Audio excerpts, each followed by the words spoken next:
बहुत दिनों के बाद 15 अगस्त के बाद ये चल रहा था केस और आज साइफर की मुकम्मल हवा निकल चुकी है।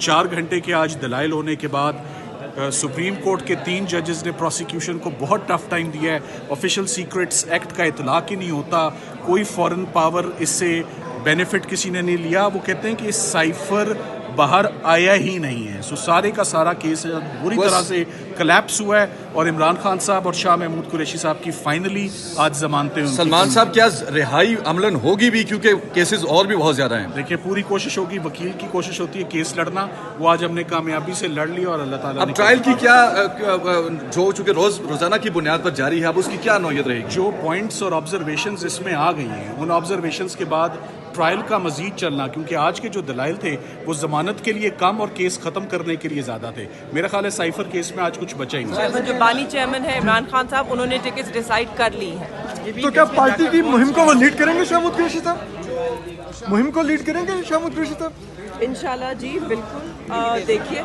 जैसे जलसे करेंगे ये मुझे मालूम नहीं है इस वक्त। आप जैसे जानते हैं, हम तो अपने दरख्वास्त दायर करने नहीं जा सकते, हम नोटिफिकेशन पेपर्स लेने नहीं हमें जाने की इजाज़त दी जा रही, तो जलसे तो दूर की बात है।